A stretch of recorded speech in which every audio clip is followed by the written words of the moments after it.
A escuridão parecia não ter fim. O ar era pesado, denso, quase sólido, como se cada respiração fosse um esforço para engolir a própria morte. O som dos passos ecoava sem direção, multiplicando-se em ecos que nunca cessavam. Ali, naquele lugar onde o tempo parecia suspenso, Clara despertou.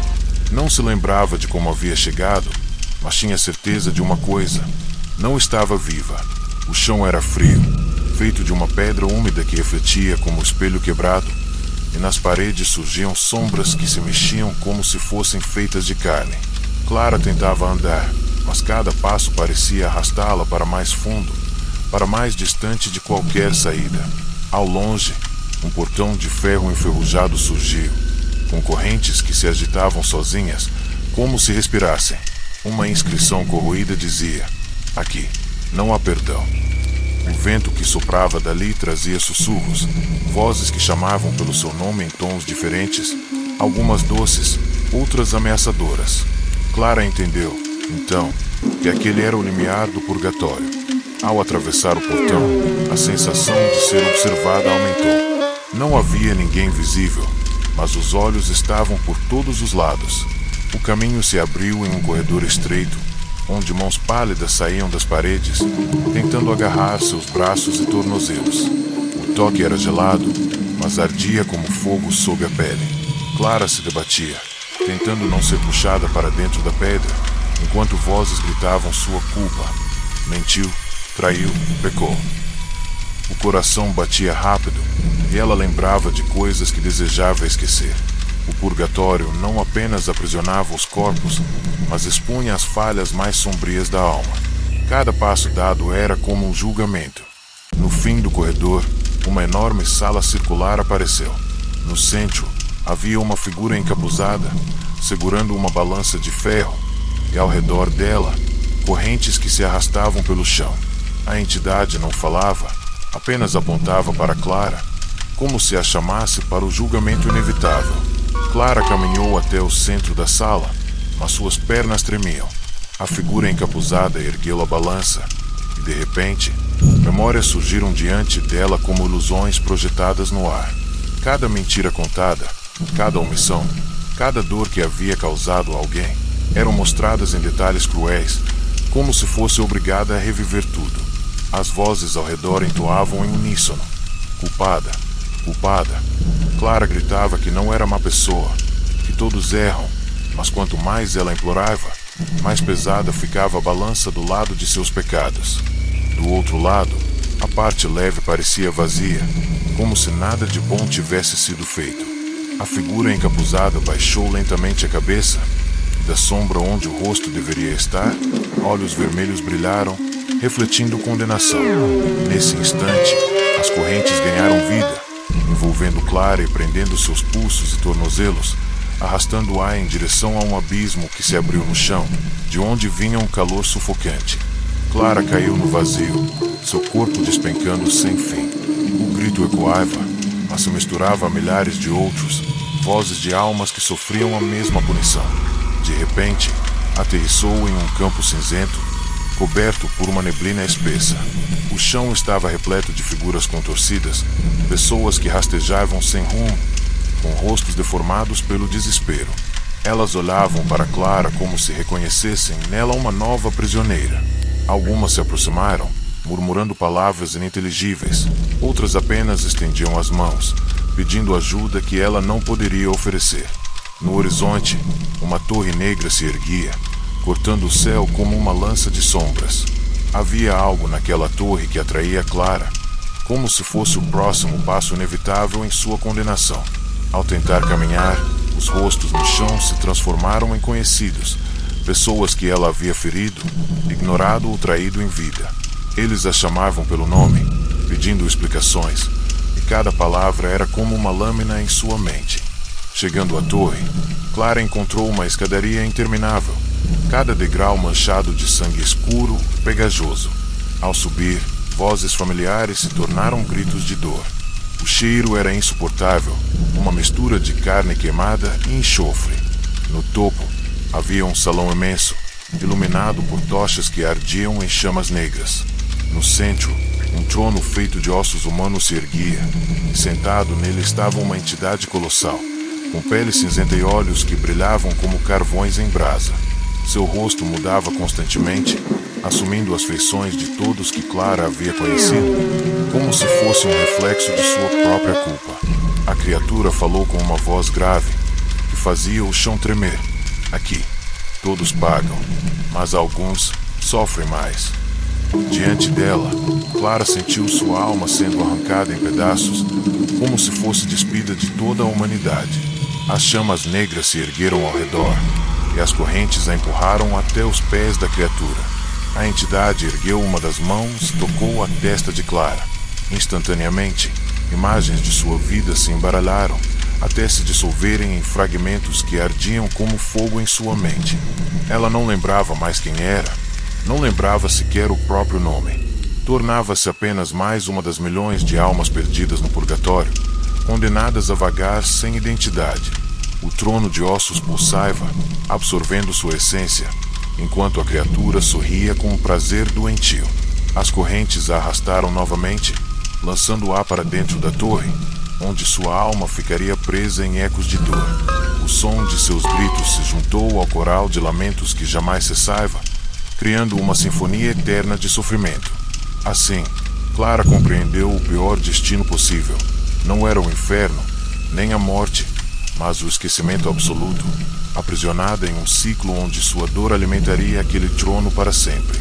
No purgatório, não havia fim, apenas condenação infinita.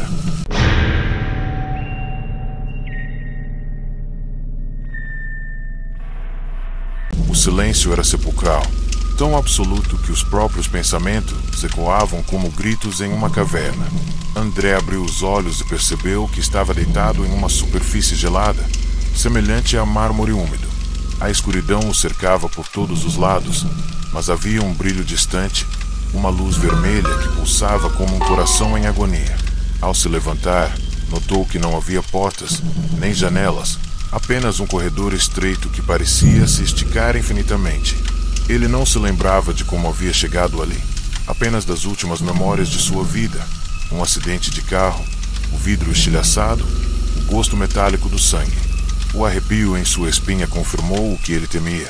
Estava morto, e aquele lugar não era o descanso prometido. Conforme caminhava, sombras o seguiam, assumindo formas grotescas de rostos conhecidos: seus pais, seus amigos, até mesmo estranhos que cruzaram seu caminho em vida. Todos olhavam para ele com olhos vazios, cobrando algo que ele ainda não compreendia. O corredor levou André a um salão circular, onde centenas de velas flutuavam no ar, presas em correntes invisíveis. Cada chama tremeluzia com violência, como se estivesse sendo sufocada. No centro da sala havia um espelho gigantesco, de moldura dourada corroída pelo tempo. Quando se aproximou, André esperava ver o próprio reflexo, mas o que apareceu foi uma versão corrompida de si mesmo. Olhos negros, pele rasgada e uma boca repleta de dentes afiados. O reflexo sorriu de forma grotesca e começou a falar, ainda que seus lábios não se movessem. Você achou que morrer seria o fim. Aqui, você enfrenta a verdade que negou em vida. O reflexo mostrou imagens de suas ações, a traição a um amigo, a indiferença com os sofrimentos alheios, a raiva que espalhara por onde passou. André negava, tentava virar o rosto, mas o espelho o obrigava a assistir. A cada lembrança, a chama das velas se apagava uma a uma, mergulhando o salão em sombras cada vez mais densas. De repente, o espelho se estilhaçou em milhares de pedaços, mas em vez de caírem no chão, os fragmentos flutuaram ao redor dele, cada um refletindo uma parte diferente de seu rosto. André percebeu que sua própria carne começava a se rasgar em cortes profundos, imitando os reflexos partidos.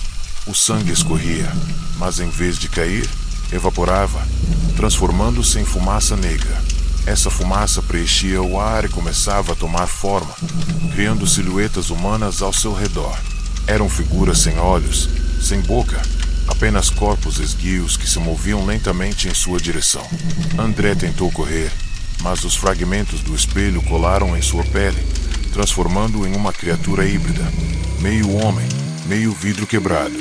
As figuras o cercaram, sussurrando frases incompreensíveis, até que uma delas se inclinou sobre ele e disse em tom grave: "Aqui, cada pecado é esculpido na carne." Com um toque, a criatura o empurrou para um abismo que se abriu sob seus pés. André despencou em queda livre, atravessando nuvens espessas que cheiravam a enxofre e podridão.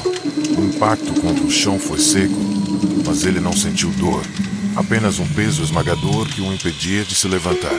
Ao redor, havia uma planície árida, repleta de cadáveres que se moviam lentamente, arrastando os próprios corpos em busca de algo inalcançável. Eles murmuravam nomes e histórias, repetindo eternamente os erros que os levaram até ali.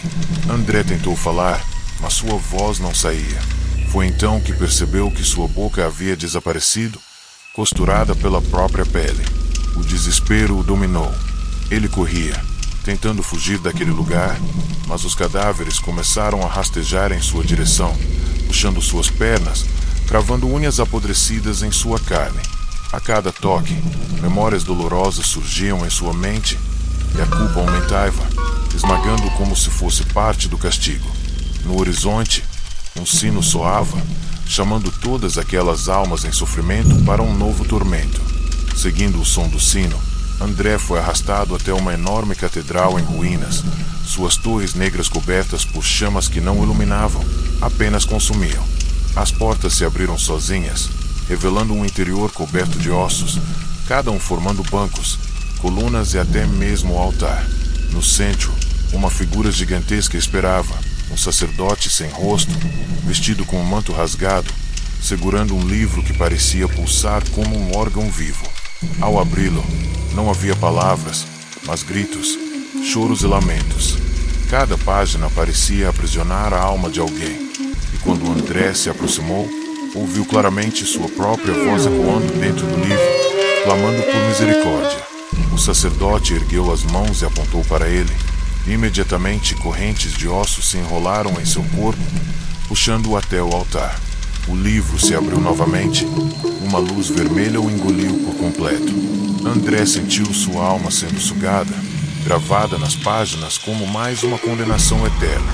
Agora, preso dentro do livro, André podia ver milhares de outras almas comprimidas nas páginas, todas se contorcendo em silêncio eterno. Ele tentou gritar, mas não havia voz. Tentou lutar, mas não havia corpo. Restava apenas a consciência, um vazio interminável de dor e arrependimento. A cada instante, o sacerdote folheava o livro, e cada vez que uma página era tocada, o tormento se multiplicava. André compreendeu que não havia saída, não havia perdão, apenas a eternidade como parte daquela escritura macabra. Do lado de fora, o purgatório permanecia implacável, sempre alimentando o livro com novas almas que caíam em suas armadilhas. André agora não passava de uma história de sofrimento, repetida vezes sem conta para fortalecer as paredes daquela catedral sombria. No purgatório, a morte não significava o fim. Era apenas o começo de um castigo que se reescrevia para sempre, até que até mesmo a memória de quem você foi fosse reduzida a uma mancha em um livro amaldiçoado.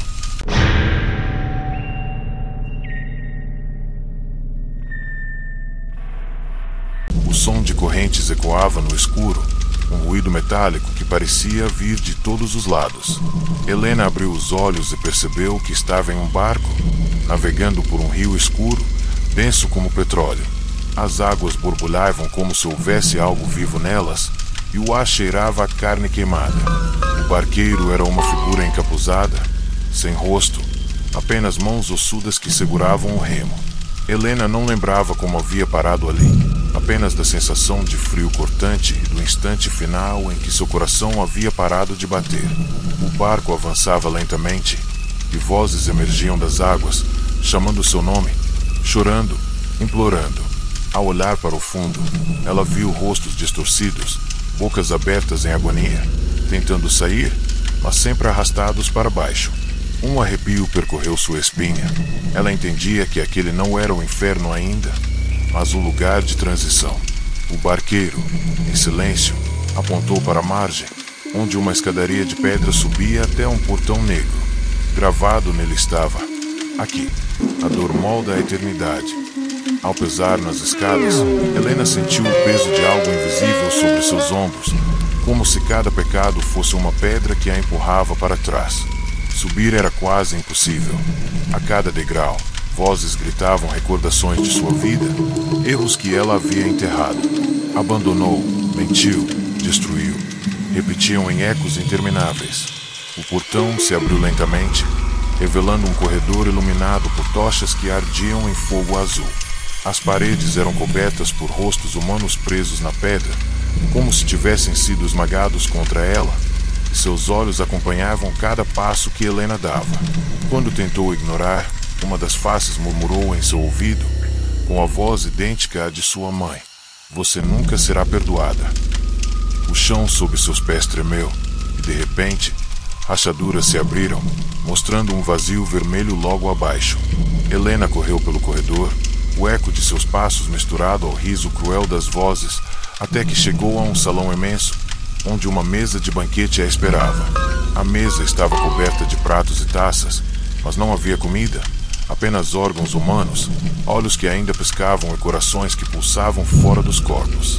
O cheiro metálico de sangue impregnava o ar, fazendo Helena quase vomitar. Ao redor da mesa, figuras esqueléticas se sentavam, imóveis, como convidados de um festim macabro.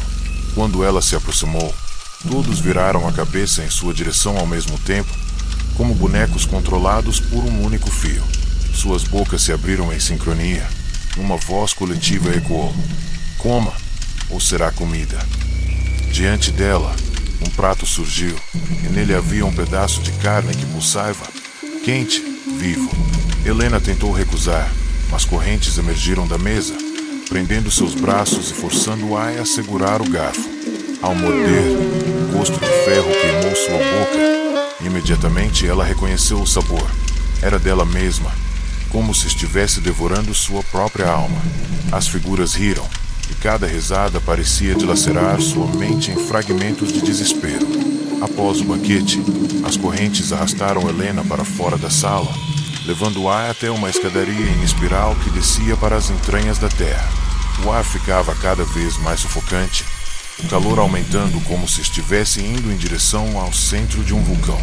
As paredes da escada eram cobertas de garras que arranhavam sua pele a cada passo, deixando marcas que brilhavam em vermelho vivo. No final, encontrou uma porta de ferro que se abriu sozinha. O que havia além era um teatro. No palco, uma cortina rasgada se abriu, revelando Helena em cena. Mas não era ela, era sua versão deformada, com olhos vazios e uma boca costurada com arame. A plateia estava cheia de sombras humanas, todas observando em silêncio. A versão distorcida começou a se mover, repetindo os piores momentos da vida de Helena, expondo seus pecados como espetáculo. Ela gritava para que parasse, mas a plateia gargalhava, e quanto mais riam, mais a sua versão monstruosa sangrava, espalhando a dor por todo o teatro. Desesperada, Helena tentou correr para fora do teatro, mas as portas estavam trancadas.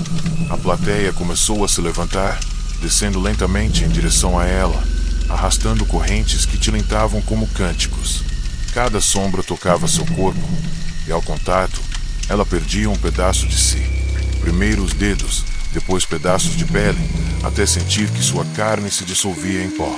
Sua essência estava sendo consumida, e as sombras sussurravam: "Você será parte de nós."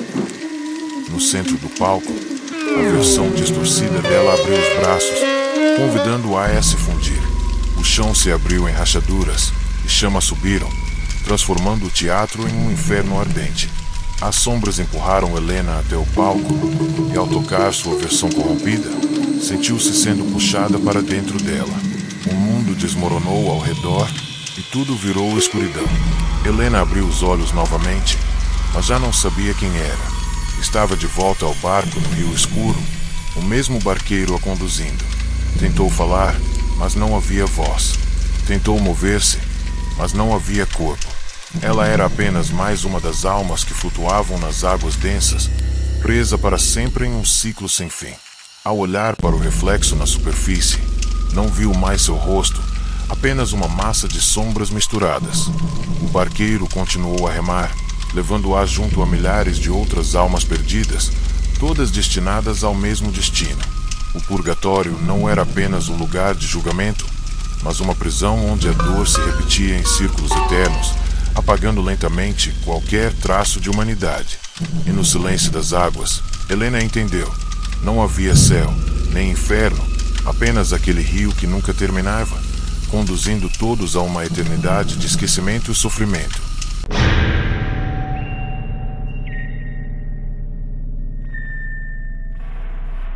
O chão era de cinzas. Cada passo afundava como se o solo fosse feito de restos de ossos queimados. Marcelo despertou ali, tossindo, com a garganta seca e o peito ardendo como se tivesse inalado fogo. Ao olhar ao redor, percebeu que o céu era vermelho, cortado por relâmpagos negros que não traziam luz, apenas mais trevas. Ele não lembrava como havia morrido, apenas de estar deitado em um hospital, sentindo a dor esmagar seu coração até o último suspiro. O silêncio do lugar era tão profundo que até o som de sua respiração parecia um grito. De repente, um vulto passou correndo por trás dele, seguido de risadas abafadas. Marcelo se virou, mas não havia ninguém. Então ouviu um som distante, como um sino arranhado, e decidiu segui-lo. Cada vez que caminhava, figuras deformadas surgiam na neblina, algumas sem rosto, outras sem pele, mas todas murmurando seu nome. Ele entendeu, o arrepio na espinha, que cada uma delas conhecia seus pecados. O som do sino levou até um portão enferrujado, tão alto que desaparecia nas nuvens. Gravadas no ferro, centenas de mãos humanas se contorciam, presas como se fossem parte da estrutura. Ao empurrar o portão, as mãos agarraram Marcelo, arranhando sua pele, sugando gotas de sangue que escorreram até desaparecerem no metal. O portão se abriu com um estrondo, revelando uma cidade deserta. As ruas eram estreitas, feitas de pedras cobertas por marcas de fogo, e as janelas das casas estavam repletas de olhos que o observavam em silêncio. Marcelo sentiu-se pequeno, como uma presa em um labirinto de predadores invisíveis. Caminhou sem rumo até encontrar uma igreja, suas portas entreabertas, de onde vinha um canto baixo e perturbador. O som parecia ser de vozes humanas, mas, ao se aproximar, percebeu que eram lamentos intermináveis. Entrou, hesitante, e se deparou com bancos cheios de corpos imóveis, sentados em posição de oração, mas cujos rostos estavam costurados com arames enferrujados. No altar, uma figura aguardava, um padre sem olhos, com a boca costurada, segurando uma cruz invertida que gotejava sangue. Ao erguer o objeto, os corpos dos fiéis começaram a se mover em uníssono, virando lentamente suas cabeças para Marcelo. Seus olhos costurados se abriram de forma sobrenatural, revelando buracos escuros que sugavam a luz ao redor. Marcelo tentou correr, mas as portas da igreja se fecharam com violência. O canto se intensificou e as bocas costuradas começaram a se rasgar, abrindo-se em bocas enormes, cheias de dentes afiados. Os fiéis avançaram, rangendo e arrastando os pés, cercando. No desespero, Marcelo subiu no altar, mas ao tocar a cruz ensanguentada, foi engolido por uma onda de trevas. De repente, não estava mais na igreja, mas em uma sala estreita, iluminada apenas por velas. Nas paredes, pendiam espelhos quebrados, cada um refletindo uma versão corrompida dele mesmo, todos sorrindo com maldade. As versões de Marcelo dentro dos espelhos começaram a bater contra o vidro, até que uma delas conseguiu sair. Era ele, mas com pele queimada, olhos negros e um sorriso aberto demais. A criatura o atacou, e Marcelo sentiu garras cortando sua carne. Tentou lutar, mas cada golpe apenas multiplicava mais versões deformadas que saíam dos espelhos uma a uma. Logo, dezenas de Marcelo o cercavam, cada um representando um erro, uma mentira, um arrependimento. Eles gritavam em coro: "Você é o seu próprio inferno." A sala desmoronou, os espelhos se partiram, e todos os clones se fundiram em um único monstro colossal, feito de pedaços de si mesmo. O chão se abriu, revelando uma ponte estreita de ossos que levava a um abismo vermelho. O monstro o empurrou, forçando-o a atravessar. Atrás dele, o colosso rugia, cada palavra ecoando como trovão. Se cair, será esquecido. Atravessar a ponte era quase impossível. Ventos fortes tentavam jogá-lo no abismo, e vozes familiares o chamavam, tentando distraí-lo. Marcelo via sua mãe, seu irmão, sua ex-esposa, todos gritando, pedindo que voltasse. Mas ele sabia que não eram reais. Ainda assim, cada palavra corroía sua mente. No meio da ponte, mãos esqueléticas surgiram dos ossos, agarrando seus tornozelos e tentando puxá-lo para baixo. Marcelo chutava e se debatia, mas a cada movimento o equilíbrio se perdia. O colosso formado por suas versões distorcidas se aproximava, cada passo fazendo a ponte tremer.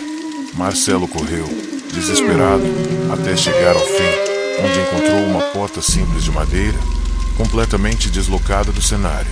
Ao abrir, foi engolido por uma luz intensa que o cegou. Quando a visão voltou, estava em um tribunal. À frente dele, uma figura encapuzada se erguia, segurando uma balança. Era o julgamento. A figura encapuzada ergueu a balança.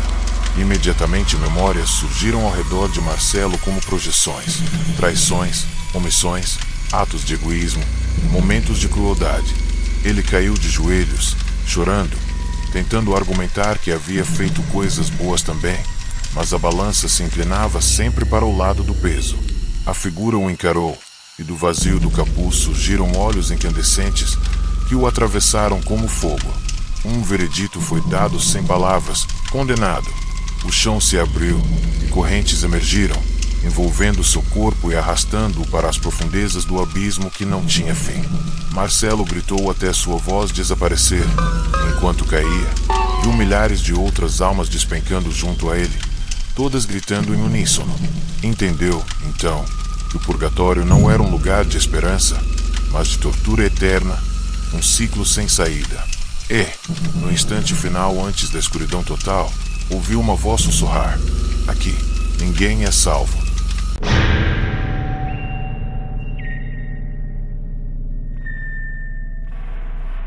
As chamas iluminavam o horizonte, mas não o aqueciam. Ana despertou em um campo devastado, onde o chão era feito de carvão e cinzas, e o ar cheirava a ferro e enxofre. O céu era uma massa de nuvens espessas, cortadas por relâmpagos que não traziam claridade, apenas revelavam silhuetas de figuras monstruosas que se escondiam entre as sombras. Sem saber como havia parado ali, Ana se lembrou apenas do hospital, da dor no peito, dos aparelhos apitando até o silêncio final. Agora, estava em um lugar que não fazia sentido, onde cada som parecia distante, ao mesmo tempo, dentro de sua cabeça. Ao longe, viu uma árvore seca, retorcida, coberta por cordas que balançavam sozinhas.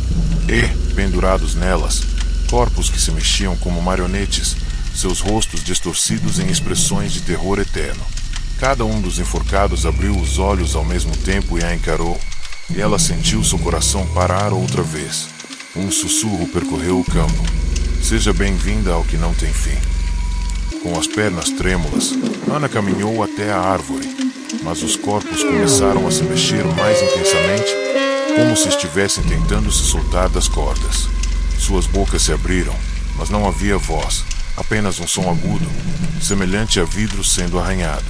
Quando tentou desviar o olhar, notou algo pior. Os rostos enforcados eram de pessoas que ela conhecera em vida, colegas de trabalho, vizinhos, até familiares. Eles a encaravam, acusando em silêncio. O chão sob seus pés tremeu, rachando, e dela emergiram mãos de ossos que a puxaram para baixo. Ana gritou, mas foi sugada, caindo em uma escuridão sem fim. Quando abriu os olhos novamente, estava em um corredor estreito, cujas paredes eram feitas de carne pulsante, como se respirassem. A cada passo, a carne se contraiu. Uma voz feminina sussurrou em seu ouvido, suave e cruel: você fugiu da verdade em vida. Agora viverá dela. O corredor levou Ana a uma sala circular, onde dezenas de espelhos pendiam do teto por correntes enferrujadas. Aproximando-se de um deles, viu sua imagem, mas não como esperava. Em cada espelho, era uma versão diferente de si mesma. Em um, estava com o rosto deformado, em outro, coberta de sangue, em outro ainda, envelhecida e apodrecida. Cada reflexo começou a se mover sozinho, sorrindo com maldade. De repente, todos falaram em uníssono: "Você é o seu próprio castigo." Os espelhos estouraram ao mesmo tempo, lançando estilhaços afiados em direção a Ana. Ela tentou se proteger, mas os cacos cravaram-se em sua pele, fundindo-se a ela. Seu corpo agora refletia luz, como se fosse feito de vidro partido.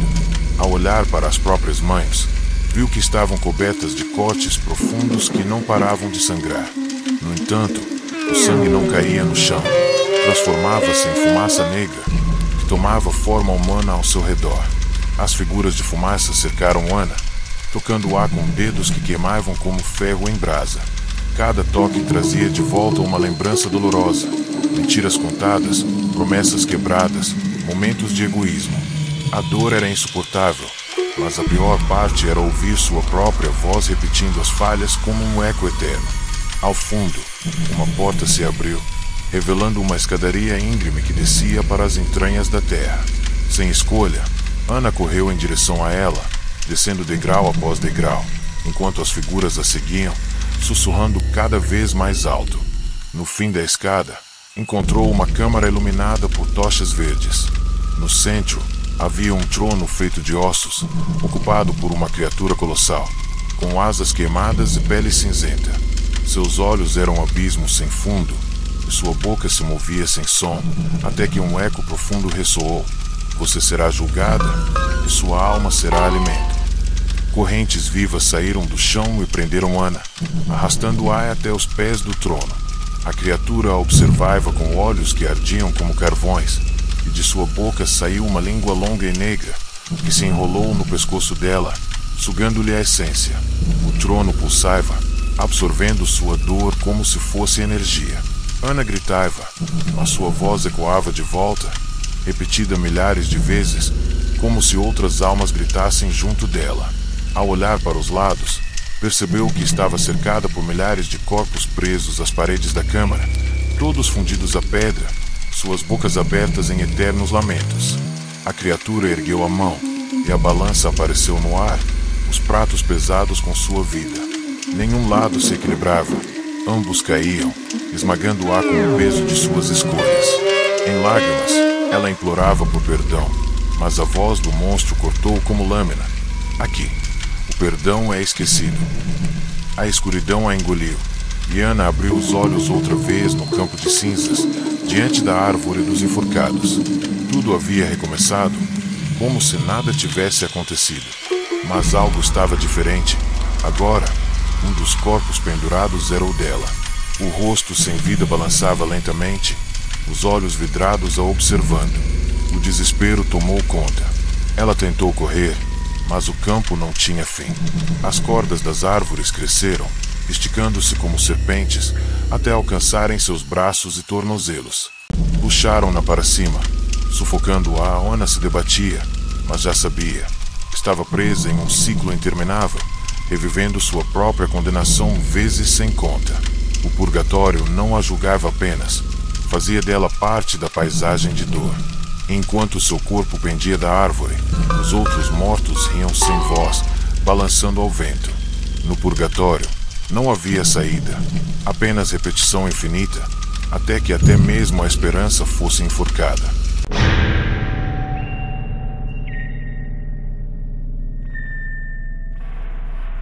O silêncio das montanhas parecia guardar segredos que ninguém deveria descobrir. Helena, uma jovem fotógrafa, decidiu passar alguns dias sozinha em um chalé isolado, em busca de inspiração para sua nova exposição.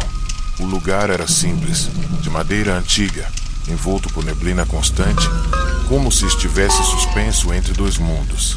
Na primeira noite, ela acordou assustada com o barulho de passos no sótão, mas ao verificar, não encontrou nada além de poeira e um crucifixo quebrado preso a uma viga. Estranhamente, no chão havia marcas de mãos queimadas, como se alguém tivesse se agarrado às tábuas tentando escapar de algo invisível. A jovem desceu perturbada, mas o sono não voltou. O relógio de parede parou às 3 da manhã, e uma brisa fria soprou pelas frestas, trazendo um sussurro que parecia repetir seu nome em tom de lamento. No dia seguinte, ao fotografar a paisagem, Helena percebeu algo incomum. Em cada foto tirada, atrás das árvores cobertas pela neblina, surgiam silhuetas distorcidas, como se pessoas a observassem. Nenhuma delas era visível ao olho nu. Ao ampliar as imagens, pôde ver rostos em agonia, queimados e retorcidos, como se estivessem presos entre gritos que não podiam sair. Assustada, correu até a pequena vila mais próxima para revelar as fotos em um estúdio local, mas o dono recusou-se a ajudá-la, afirmando que aquelas montanhas pertenciam ao purgatório e que ninguém deveria mexer com o que estava além da visão dos vivos. Intrigada, mas também desafiada, Helena decidiu investigar a fundo a história do chalé e descobriu que ali funcionava uma antiga hospedaria usada como abrigo de condenados à espera da execução, muitos dos quais morreram queimados vivos. Na terceira noite, Helena não conseguiu resistir à curiosidade e subiu novamente ao sótão. Encontrou uma pequena caixa de madeira enterrada sob as tábuas, selada com símbolos religiosos riscados à faca. Ao abri-la, sentiu-a congelar de repente. Dentro havia pedaços de ossos carbonizados, um diário queimado nas bordas e uma pequena vela negra apagada. As páginas legíveis do diário falavam sobre um padre que tentará salvar as almas presas na hospedaria, mas fracassou, deixando o lugar marcado como um limiar entre vivos e mortos. Helena, nervosa, decidiu fotografar o diário, mas ao olhar pela lente da câmera, viu atrás de si um homem sem olhos, a pele descascada pelo fogo, respirando pesado, como se estivesse a centímetros de seu rosto. Ao virar-se, não havia nada, apenas o crucifixo quebrado balançando sozinho, como se uma mão invisível o tivesse tocado. Os acontecimentos se intensificaram. As paredes do chalé começaram a sangrar em pequenas frestas, como se a madeira exalasse memórias de sofrimento. Helena já não sabia se estava acordada ou sonhando, pois via constantemente figuras queimadas caminhando entre os cômodos. Uma delas, uma criança sem boca, a seguia pelos corredores. Ela gritava sem emitir som, mas seus olhos imploravam por ajuda. A jovem tentou sair, mas a porta estava trancada por dentro, e cada vez que tentava arrombá-la, sentia mãos puxando-a de volta, arranhando seus braços com unhas carbonizadas. Em desespero, acendeu a vela negra encontrada na caixa, acreditando que aquilo traria alguma resposta. No mesmo instante, todas as janelas se fecharam com estrondo, e vozes começaram a ecoar, repetindo em coro: "Purgatório, não há saída." Exausta, Helena recorreu novamente ao diário e encontrou instruções incompletas sobre um ritual que poderia libertar as almas. Era necessário oferecer um sacrifício, mas não dizia se seria de sangue, fogo ou alma. Decidida a terminar aquilo, ela montou o ritual no sótão, colocando os ossos sobre o crucifixo quebrado e acendendo a vela negra. Enquanto recitava as palavras, a casa inteira tremeu e as figuras queimadas surgiram, cercando-a em silêncio. O homem sem olhos aproximou-se, colocando a mão em seu ombro, e sussurrou dentro de sua mente: "Você será a nossa ponte." Nesse instante, Helena desmaiou, acordando horas depois já do lado de fora do chalé, completamente sozinha, com a câmera ao lado. Ao verificar as fotos, cada uma mostrava ela mesma no meio das entidades, como se já fosse parte delas. Helena voltou para a cidade, tentando acreditar que tudo não passava de um delírio causado pelo isolamento. Porém, sua exposição fotográfica foi montada com as imagens da montanha, e milhares de pessoas visitaram a galeria. Aos poucos, relatos começaram a surgir. Visitantes afirmavam ouvir gritos vindo das fotos, outros diziam sentir mãos geladas tocando seus ombros ao observá-las. Alguns desapareceram misteriosamente após a exposição. Helena, agora atormentada, percebeu que nunca deixou o chalé de fato, estava apenas vivendo uma extensão do purgatório. Em seu reflexo, já não via mais seu rosto humano, mas uma máscara queimada, com os olhos vazios, tal qual o homem que a escolheu. E assim, sua vida se tornou o elo entre vivos e mortos, espalhando a maldição a cada olhar curioso que repousasse sobre suas fotografias.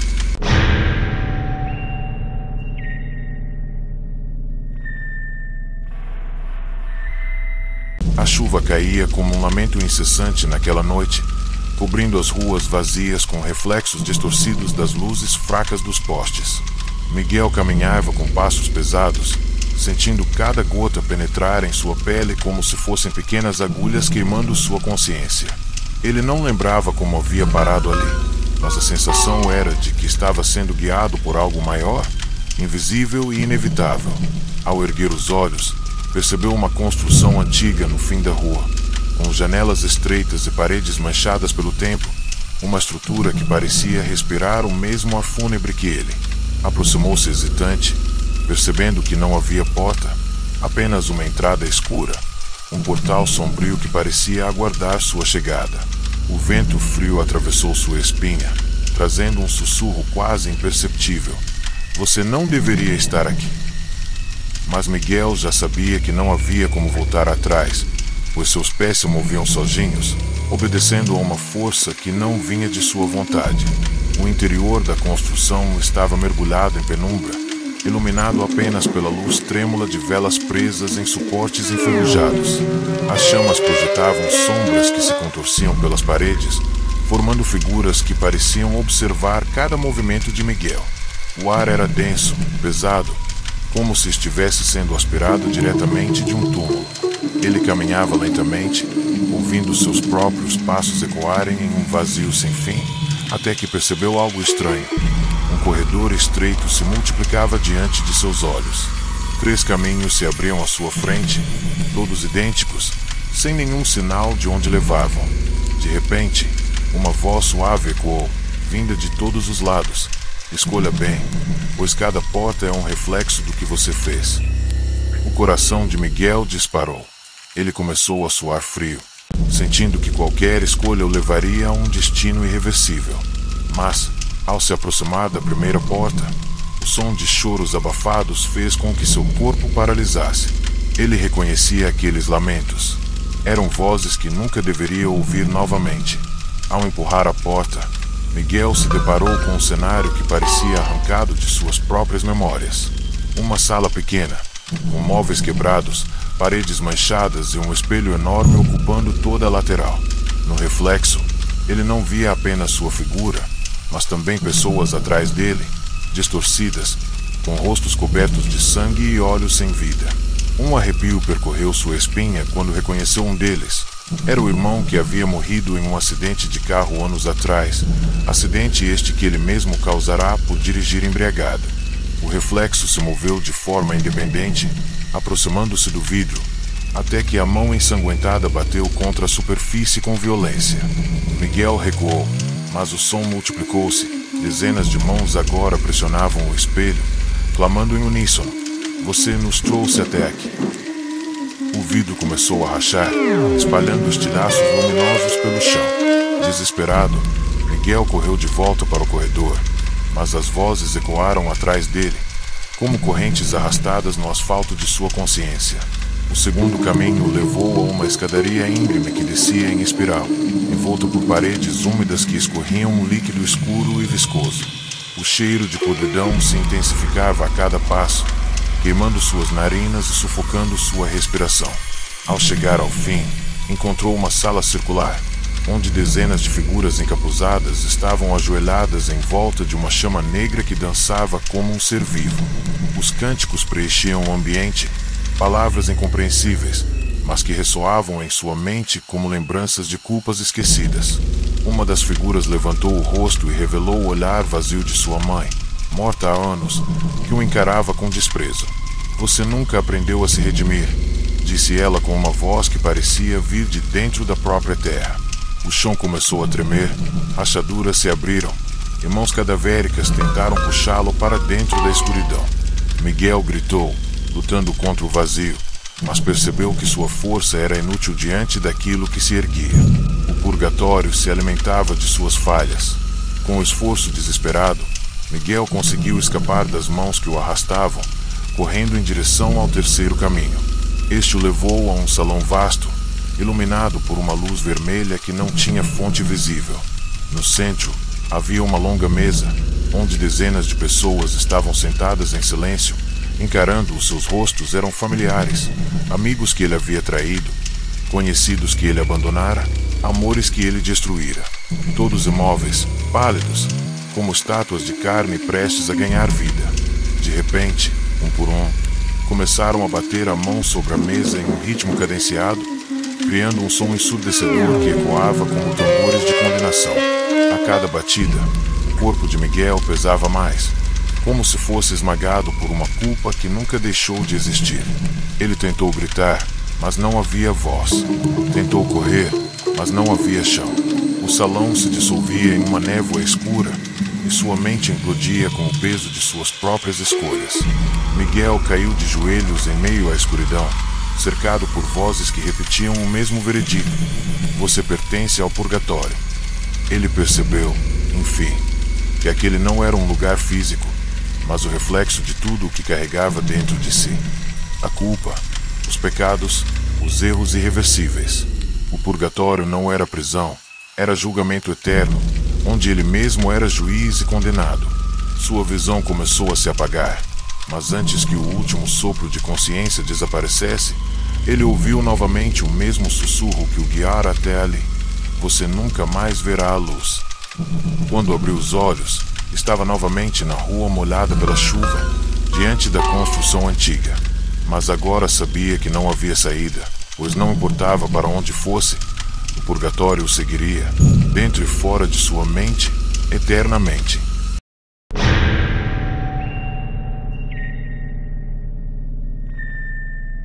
A neblina se adensava a cada passo que Clara dava pela estrada deserta.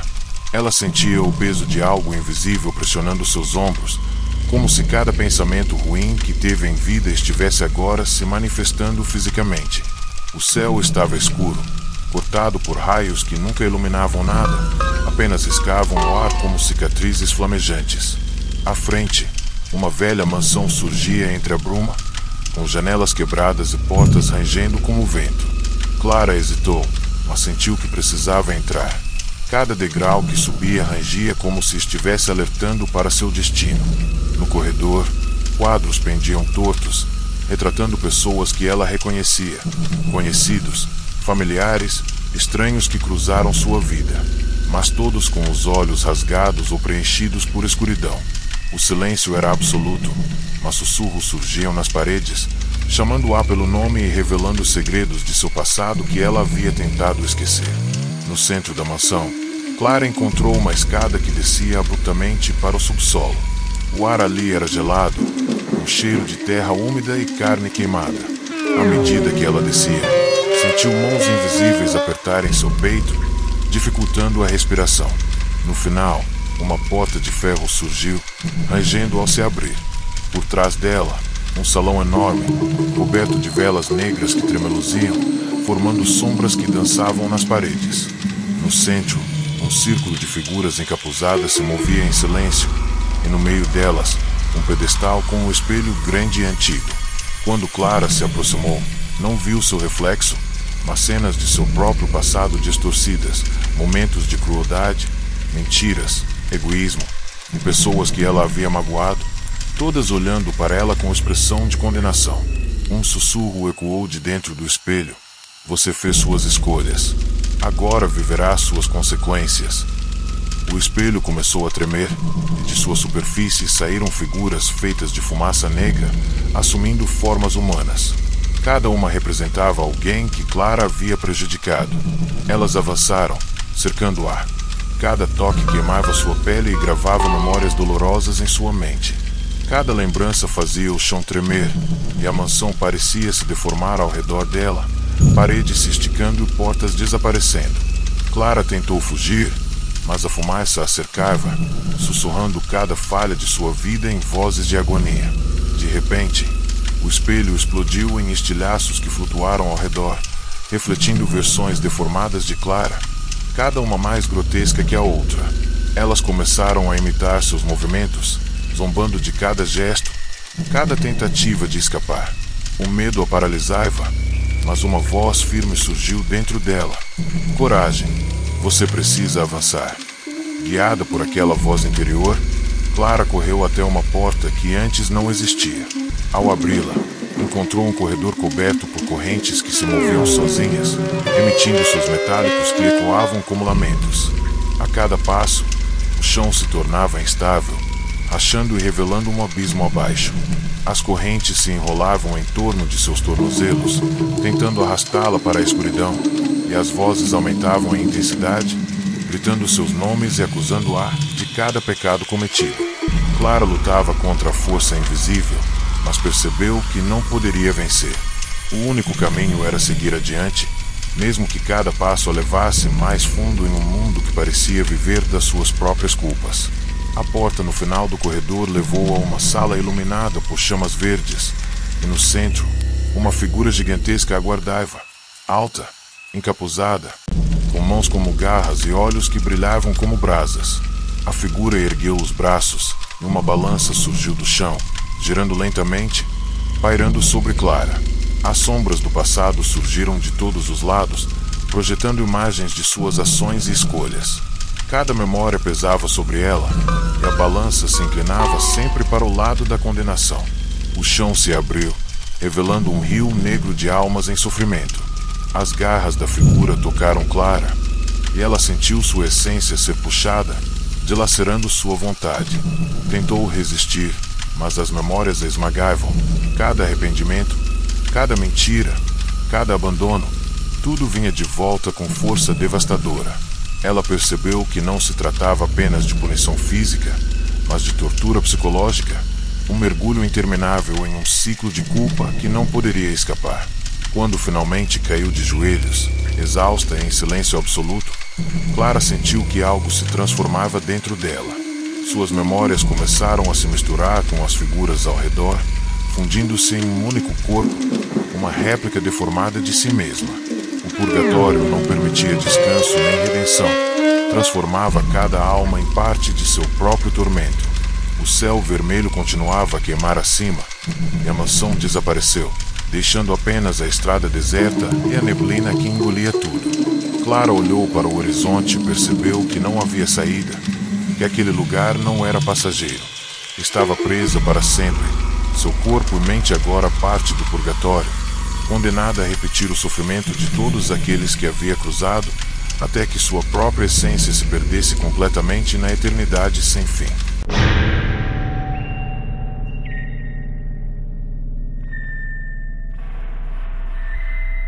O vento assobiava nas montanhas de Pedra Negra, trazendo consigo um odor de enxofre e sangue seco. Ricardo acordou sozinho, caído sobre um chão coberto de fragmentos de vidro e ossos quebrados. Não havia céu, apenas uma névoa espessa que escondia o horizonte, e cada som parecia se multiplicar e distorcer, como se risos e gritos coexistissem em um mesmo instante. Ele tentou se lembrar de sua morte, mas apenas flashes de dor surgiam em sua mente, sufocando qualquer lembrança clara. À frente, viu um corredor de pedra que se estendia infinitamente, ladeado por pilares nos quais rostos humanos, presos como estátuas, o observavam com olhos suplicantes. Um murmúrio sibilante percorreu o ar. Cada passo leva você mais fundo. Cada erro será seu peso. Ricardo sentiu o coração apertar e começou a andar, sabendo que o caminho não levaria à saída, mas não havia outra escolha. Conforme avançava, o corredor se estreitava e o chão começou a se contorcer como se fosse líquido sólido, forçando cada passo a exigir esforço. Do teto, gotejavam líquidos viscosos que queimavam a pele de Ricardo ao toque. Ele percebeu figuras surgindo entre os pilares, sombras de pessoas que conhecera, todas com expressões de dor intensa e olhos vazios. Cada sombra sussurrava lembranças de seu passado, mentiras, traições, egoísmo e covardia. Ricardo tentou fugir, mas o corredor parecia se estender, formando labirintos intermináveis que o forçavam a confrontar cada memória. Uma risada seca cortou o silêncio. Uma voz profunda, metálica, ressoou em sua mente. No purgatório, não há esquecimentos, apenas confrontos. Ele percebeu que não estava apenas em um lugar físico, mas dentro de uma representação viva de sua própria culpa. No fim de um corredor, Ricardo encontrou uma sala ampla, com paredes cobertas de espelhos quebrados. Ao olhar, viu dezenas de versões suas, cada uma com deformidades horríveis, algumas com pele pendendo, outras com olhos sangrando. As versões começaram a se mover sozinhas, espelhando seus piores momentos de vida. Ele via-se abandonando amigos, traindo familiares, falhando em proteger aqueles que amava. Cada reflexo falava, repetindo suas próprias palavras, transformando suas lembranças em acusações intermináveis. Ricardo tentou fechar os olhos, mas os espelhos estavam por toda parte. O chão sob seus pés tremeu, e rachaduras revelaram um abismo de fogo negro, com mãos surgindo para puxá-lo para baixo. Desesperado, ele saltou para o abismo, sentindo a escuridão engolir seu corpo, mas sem cair realmente, pois o purgatório não permitia fim. Ricardo despertou em um novo espaço, um salão gélido, iluminado apenas por tochas azuis que emanavam um frio que penetrava até os ossos. No centro, uma mesa longa estava posta, coberta de objetos que lembravam símbolos de sua vida, cartas, fotos, objetos pessoais. Ao se aproximar, percebeu que cada item estava vivo de alguma forma, pulsando com memórias e emoções que ele havia ignorado.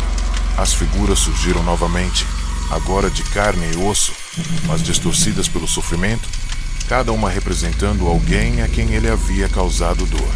Ao tocar uma carta, Ricardo sentiu dor física real, como se cada erro tivesse deixado cicatrizes que nunca poderiam ser apagadas. Tentou fugir, mas a porta desapareceu e as figuras começaram a avançar, gritando, sem voz, com expressões de fúria e desespero, cercando-o em um abraço de tortura eterna. No auge do desespero, uma voz calma ecoou, diferente de todas as outras. O purgatório não é apenas sofrimento, é reflexão e reconhecimento. Ricardo olhou para cima e viu uma figura encapuzada flutuando acima da mesa, segurando uma balança que parecia feita de fogo e sombra. Cada memória de sua vida foi projetada sobre os pratos da balança, boas ações, más ações, arrependimentos e erros. Cada lembrança pesava, inclinando o equilíbrio constantemente para o lado da condenação. Ricardo percebeu que, mesmo tentando justificar suas falhas, o peso era maior que qualquer justificativa.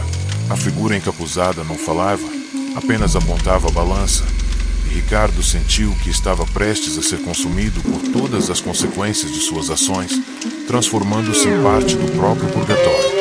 Quando a balança finalmente se inclinou de vez, Ricardo sentiu seu corpo se dissolver em uma névoa negra, fundindo-se às sombras ao redor. Ele gritou, mas o som se perdeu no vazio infinito. Suas memórias, suas falhas, suas dores e arrependimentos tornaram-se parte da estrutura viva do purgatório. Em algum lugar distante, o corredor de pedra se estendia novamente, e outras almas chegavam, presas no mesmo ciclo interminável. Ricardo, agora sem forma, percebeu que não havia céu, nem inferno, apenas o purgatório, um lugar que existia para refletir, consumir e eternamente manter cada alma na prisão de suas próprias escolhas. Enquanto sua essência se fundia com a escuridão, uma voz sussurrou, levando o arrepio final. Aqui, cada alma é seu próprio tormento.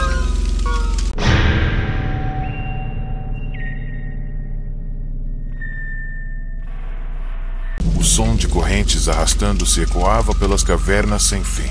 Lucas despertou ali, sentado sobre pedras frias e úmidas, sem qualquer lembrança de como chegará. O ar era denso, com cheiro de ferro queimado e enxofre, e a luz fraca vinha de fendas no teto, lançando sombras que se moviam sozinhas. À medida que seus olhos se adaptavam à escuridão, percebeu figuras penduradas nas paredes, amarradas com correntes que atravessavam carne e ossos, seus corpos contorcidos em sofrimento eterno. Uma sensação de déjà vu lhe percorreu a espinha. Então ele ouviu um sussurro. Cada escolha errada trouxe você até aqui. Tentou levantar-se, mas suas pernas tremiam e uma sensação de peso esmagava seu peito. Cada passo parecia exigir esforço sobre-humano, como se o chão tentasse engoli-lo. Lucas sabia que aquele não era um lugar físico comum, mas uma extensão viva de sua própria consciência, onde cada pecado se tornava realidade. Enquanto avançava, viu portas enfileiradas ao longo do corredor de pedra. Cada uma vibrava com uma energia própria, e por trás delas, sons e gritos ecoavam. Ao abrir a primeira porta, encontrou um salão com espelhos que refletiam suas falhas, momentos de egoísmo, traições e omissões. Cada reflexo tinha vida própria, gritando palavras que ele jamais imaginaria ouvir, acusando-o de cada erro cometido. Quando tentou fugir, os espelhos se multiplicaram, formando um labirinto que parecia vivo, suas paredes se fechando e abrindo conforme a mente de Lucas interpretava culpa e medo. Ao fundo, um som metálico se aproximava, correntes sendo arrastadas por algo que não podia ver, mas sentia se aproximando com determinação sobrenatural. A segunda porta revelou uma sala coberta por água negra, que subia lentamente pelas paredes. No reflexo da água, Lucas viu o rosto de pessoas que conhecera, mas todos distorcidos, queimados, chorando em silêncio. Ele tentou tocar a superfície, mas cada contato queimava sua pele e trazia memórias dolorosas, abandonos, mentiras, traições. A água parecia viva, pulsando, e do fundo surgiam mãos invisíveis tentando puxá-lo para dentro. A pressão aumentava, e Lucas sentiu que estava prestes a se afogar em suas próprias memórias, até que uma corrente de ar o empurrou para fora, como se alguém ou algo o tivesse guiado para a terceira porta. A terceira porta o levou a uma sala circular, com um trono negro no centro, onde uma figura encapuzada aguardava. Ao seu redor, almas presas em formas grotescas imploravam por perdão. A figura ergueu a mão, e uma balança apareceu do nada, pairando sobre Lucas. Cada ação de sua vida surgia nos pratos, boas escolhas, más escolhas, arrependimentos e erros. Quanto mais tentava justificar-se, mais pesado se tornava o prato da condenação. Lucas sentiu que suas forças esvaíam e que a própria essência se dissolvia, mas a figura apenas observava, silenciosa e implacável, os olhos incandescentes penetrando sua mente, revelando cada mentira, cada omissão. Em desespero, Lucas tentou fugir, mas o chão se abriu, revelando um abismo negro que parecia engolir tudo. Correntes surgiram, enrolando-se em torno de seus tornozelos e pulsando como se tivessem vida própria. Cada vez que tentava se libertar, novas correntes surgiam, arrastando-o para o vazio. As vozes das almas ecoavam por todos os lados, repetindo cada erro cometido em sua vida. Ele percebeu que não havia fuga, que cada passo, cada movimento, apenas reforçava sua condenação. Então, a figura encapuzada falou, finalmente, sem mover os lábios: aceite seu tormento, pois ele é eterno. O purgatório não era apenas um lugar, era o reflexo vivo de tudo o que ele havia feito. Quando finalmente cedeu, Lucas sentiu sua essência ser absorvida pelas correntes e misturada às almas em sofrimento. Ele percebeu que o purgatório não tinha fim nem começo, e cada alma ali era tanto prisioneira quanto guardiã de seu próprio tormento. Ao olhar para os lados, viu novas figuras surgindo, pessoas recém-chegadas, perdidas, assustadas, chamando por socorro, mas sem esperança de resgate. Lucas não era mais um ser completo, tornará-se parte do próprio ciclo eterno, condenado a repetir o sofrimento e carregar os erros de sua vida como alimento para o lugar. Enquanto a escuridão o engolia por completo, uma voz ecoou: nenhuma alma escapa. Cada vida é seu próprio inferno. Asterisco.